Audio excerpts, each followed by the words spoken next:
প্রিয় দর্শক, আজকের ভিডিওতে আমরা শুনব এক অবিশ্বাস্য সত্য সন্ধানের গল্প। একজন আল্লাহর ওলি আর এক নারী যে জন্ম থেকে অন্ধকারে বন্দী ছিল।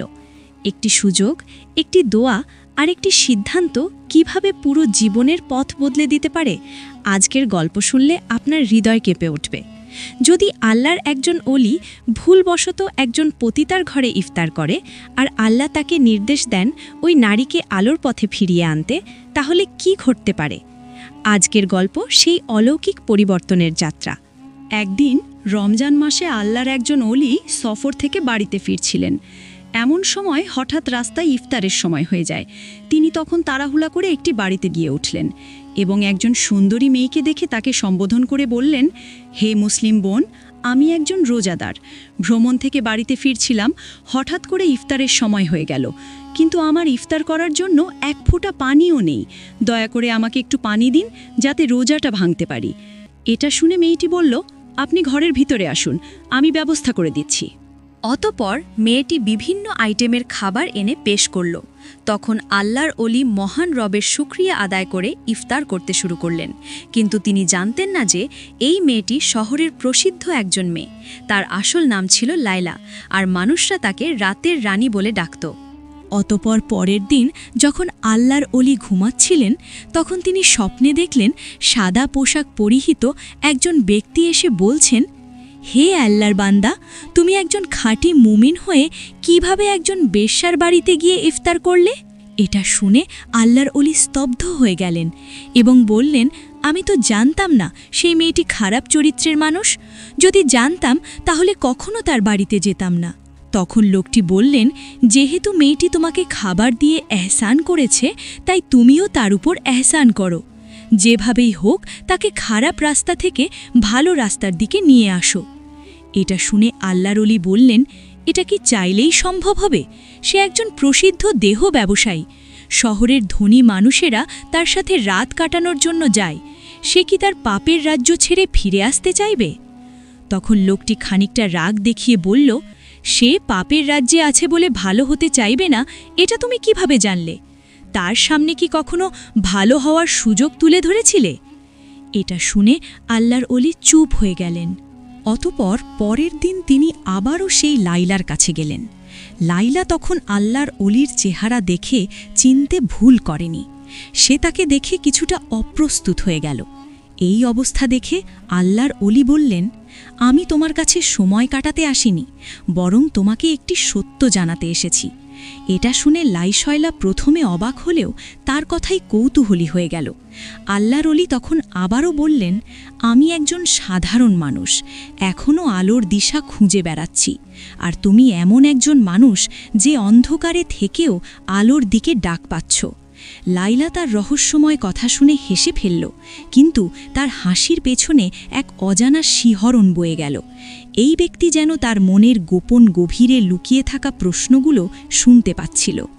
অতঃপর তিনি এক টুকরো কাগজ লাইলার হাতে দিয়ে চলে গেলেন। সেই কাগজে লেখা ছিল, তুমি সৃষ্টি হয়েছ শুধু মানুষকে বিনোদন দেওয়ার জন্য নয়, তোমার জন্মের উদ্দেশ্য আরও গভীর। তুমি কি সত্যকে জানতে চাও? এটা পড়ে লাইলা চিন্তায় পড়ে গেল। গভীর রাতেও লাইলা ঘুমাতে পারল না। তার হৃদয়ের মধ্যে যেন এক ঝড় বয়ে যাচ্ছিল। সে ভাবছিল, এই ব্যক্তি আসলে কে? কেন সে আমার কাছে এসেছে? অতঃপর পরের দিন লাইলা সেই লোকের সন্ধানে বের হয়ে যায়, কিন্তু বহু খোঁজাখুঁজির পরেও তার কোনো সন্ধান পেল না। অবশেষে লাইলা শহরের হাকিমের কাছে উপস্থিত হল এবং সেই পথিক সম্পর্কে তথ্য জানতে চাইল। হাকিম প্রথমে অবাক হলেও পরে ফিসফিস করে বলল, লাইলা, এই লোক কোনো সাধারণ মানুষ নয়। তুমি কি জানো সেই ব্যক্তি কে? উত্তরে লাইলা বলল, না না, আমি শুধু জানি সে আমাকে প্রশ্নের জালে ফেলে গেছে। তখন হাকিম বলল, আসলে লোকটি একজন সাধক, তার নাম জায়েদ। বহু বছর আগে সে ছিল একজন ধনী ব্যবসায়ী, কিন্তু একদিন সব কিছু ছেড়ে দিয়ে সত্যের সন্ধানে সে বেরিয়ে পড়ে। সে কেবল তাদের কাছে যায় যাদের জন্য আল্লাহর কোনো পরিকল্পনা থাকে। এটা শুনে লাইলার হৃদয় কেঁপে উঠল। সে বিশ্বাস করতে পারছিল না যে তার মতো একজন নারীর জন্য আল্লাহর একজন ওলি এসেছিল। অতঃপর লায়লা হাকিমের কাছ থেকে আল্লাহর অলির সন্ধান নিয়ে রওনা হয়ে গেল। এদিকে আল্লাহর অলি একটি মসজিদে বসা ছিলেন। তিনি লায়লাকে আসতে দেখে সীমাহীন খুশি হলেন এবং কোমল কণ্ঠে বললেন, তুমি এসেছ তাহলে, আমার বিশ্বাস ছিল তুমি আসবে। তখন লায়লা শুকনো গলায় বলল, আপনি আমাকে এই প্রশ্নগুলোর সামনে দাঁড় করিয়ে দিলেন কেন? এটা শুনে আল্লাহর অলি হেসে বললেন, কারণ তুমি জানো তুমি শুধু এক রাতের সৌন্দর্য হওয়ার জন্য জন্মাওনি, বরং আল্লাহ তাআলা তোমাকে সৃষ্টি করেছেন ঘরের রানী হিসাবে। এই কথাগুলো যেন লায়লার হৃদয় কাঁপিয়ে দিল।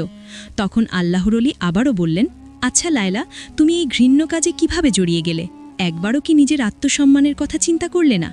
এটা শুনে লায়লার ভিতরটা কান্নায় ফেটে যাচ্ছিল। সে কেঁদে কেঁদে বলল, কোনো মেয়ে স্বেচ্ছায় নিজের সম্মান বিলিয়ে দেয় না, পরিস্থিতি তাকে বাধ্য করে এই কাজে নিয়ে আসে। আমি ছোটবেলায় দুর্ভাগ্যবশত আমার মা বাবাকে হারিয়ে ফেলি। তারপর একজন ব্যবসায়ী আমাকে দত্তক নেয়, কিন্তু কিছুদিন পর সে আমার সাথে বিশ্বাসঘাতকতা করে এবং একটি পতিতালয়ে চড়া দামে বিক্রি করে দেয়। তারপর থেকে আমি একজন পতিতা। লায়লার কথা শেষ না হতেই হঠাৎ তাদের কাছে ছুটে এলো দুইজন অস্ত্রধারী লোক। তারা এসেই বলল, লায়লা তার পুরনো জীবনেই থাকবে। এই রাতের রানী কখনো আলোর পথ ধরতে পারে না। এটা বলেই একজন অস্ত্র নিয়ে আল্লাহর অলির কাছে এগিয়ে গেল। এই দৃশ্য দেখে লায়লার হৃদয় দপদপ করতে লাগল। সে কি করবে কিছুই বুঝতে পারছিল না। একটা সময় লায়লা বলল, এই ব্যক্তিকে কোনো আঘাত করবে না, তার কোনো অপরাধ নেই। তোমরা বলো, এখন তোমরা কি চাও?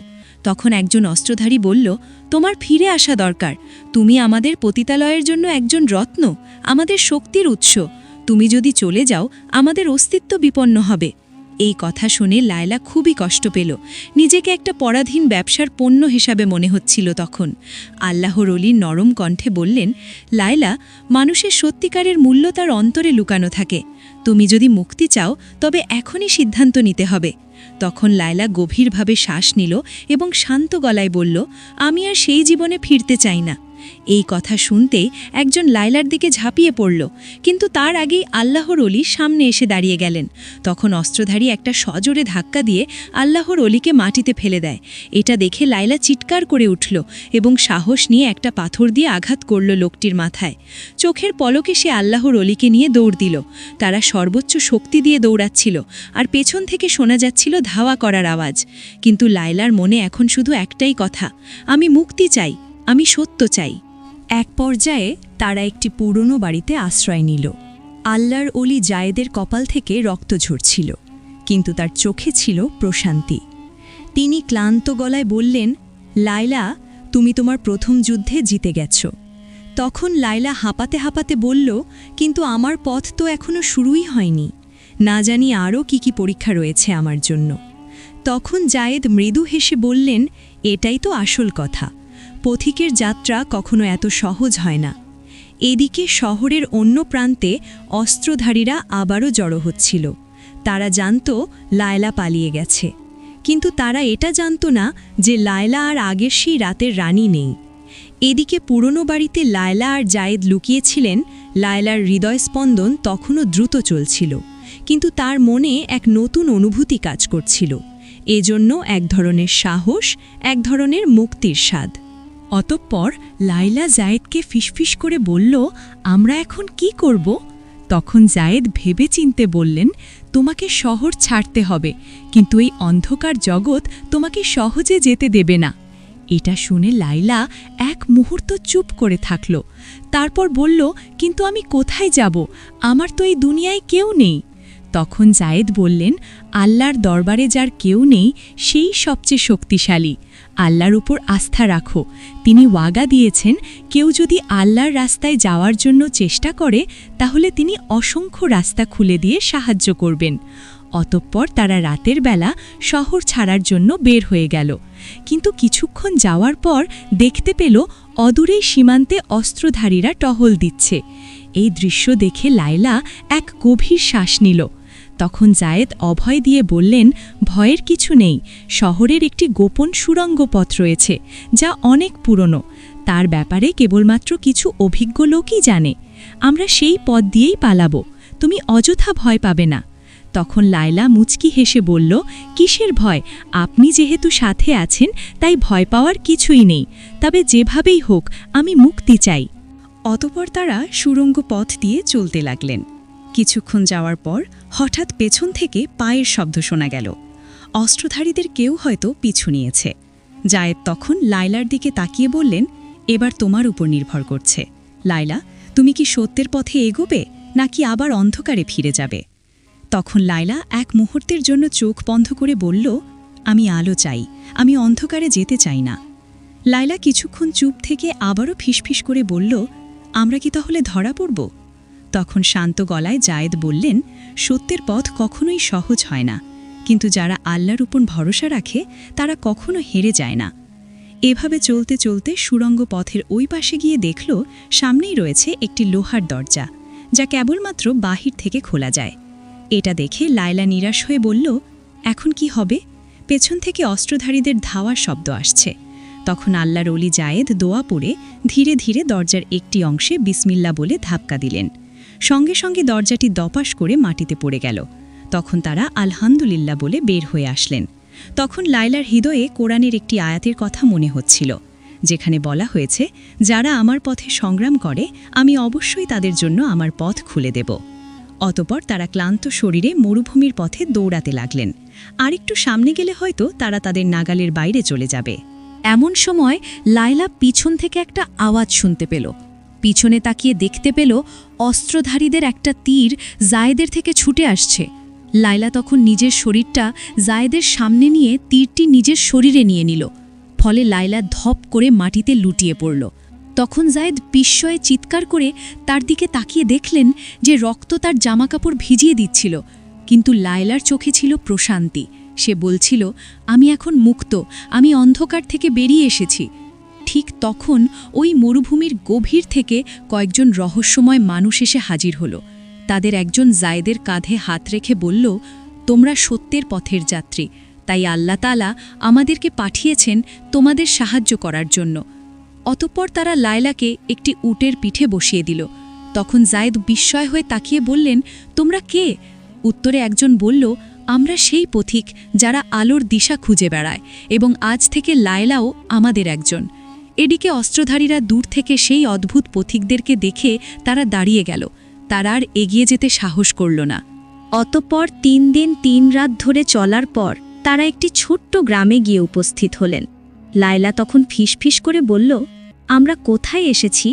উত্তরে পথিকদের একজন বললেন, এটা হলো আশ্রয়স্থল, সত্য সন্ধানকারীদের জন্য একটা গোপন স্থান। অতঃপর লায়লা যখন গ্রামের ভেতরে প্রবেশ করল, তখন একজন বৃদ্ধা সামনে এসে বললেন, তুমি তো সেই মেয়ে যে অন্ধকার থেকে বেরিয়ে আসতে চেয়েছিলে। লায়লা তখন মাথা নিচু করে বলল, আমি জানি না আমি কি সত্যি এই জীবনের যোগ্য কিনা। তখন বৃদ্ধা হেসে বললেন, আল্লাহর রহমত সব পাপের চেয়ে বড়, তুমি শুধু শুরু করো। অতঃপর লায়লা সেখানে নতুনভাবে জীবন শুরু করল। আল্লাহর ঐশী বাণী মানুষের কাছ থেকে শিখা আরম্ভ করল। অতঃপর একদিন জায়েদ তার কাছে গিয়ে বললেন, এখন থেকে তুমি শুধু লায়লা নও, তুমি একজন আল্লাহর নতুন দাসী। এটা শুনে লায়লা একটা শ্বাস ফেলল, কোনো কিছুই বলল না। তখন জায়েদ তাকে বললেন, লায়লা, তুমি কি এখনো ভাবছ? তখন লায়লা উত্তর দিল, আমি ভাবছি সত্যিকারের মুক্তি আসলে কি। তখন জায়েদ হেসে বললেন, মুক্তি তখনই আসে যখন তুমি তোমার রবকে নিজের থেকে বেশি ভালোবাসতে শিখবে। এটা শুনে লায়লার চোখ ভিজে গেল এবং বলল, তাহলে কি আমি সত্যিই নতুন করে শুরু করতে পারব? উত্তরে জায়েদ বললেন, নিশ্চয়ই, কারণ আল্লাহ তাআলা যার অন্তরকে খুলে দেন তার কেউ বন্ধ করতে পারে না। অতঃপর একদিন লায়লা একটি গাছের নিচে বসে কোরআন পড়ছিল। এমন সময় জায়েদ তার কাছে এসে বললেন, লায়লা, আমরা দীর্ঘ সময় একে অপরের পাশে থেকেছি। তোমার সাথে এই যাত্রা শুরু করা আমার জীবনের অন্যতম শ্রেষ্ঠ সম্মান, কিন্তু এখন আমি তোমাকে একটি প্রশ্ন করতে চাই। লায়লা তখন হেসে বলল, ঠিক আছে, বলুন কি বলতে চান। তখন জায়েদ বললেন, তুমি কি আমার সাথে আল্লাহর পথে এই জীবনের বাকি সময়টি কাটাতে চাও? এই কথা শুনে লায়লার চোখে পানি টলমল করতে লাগল। তার হৃদয়ে এক অদ্ভুত শান্তি অনুভূত হচ্ছিল এবং সে বলল, আমি অবশ্যই চাই। আমি চাই আল্লাহর পথে আমাদের এই পথ চলা অব্যাহত থাকুক এবং আপনি আমার জীবনের অংশ হয়ে যান। তখন জায়েদ মিষ্টি হেসে বললেন, তাহলে আমি তোমাকে আমার জীবনসঙ্গী হিসেবে গ্রহণ করতে চাই। তুমি কি আমার স্ত্রী হতে চাও? এটা শুনে লাইলা আবেগাপ্লুত হয়ে পড়ল। কিছুই সে উত্তর দিতে পারছিল না, কিন্তু জায়েদ তার মনের অভিব্যক্তি ঠিকই বুঝে নিলেন। অতপর গ্রামের সবচেয়ে মুরব্বীদের উপস্থিতিতে তাদের বিয়ের আয়োজন করা হলো।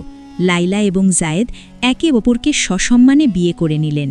ফলে আল্লাহর নামে শুরু হলো তাদের নতুন জীবন।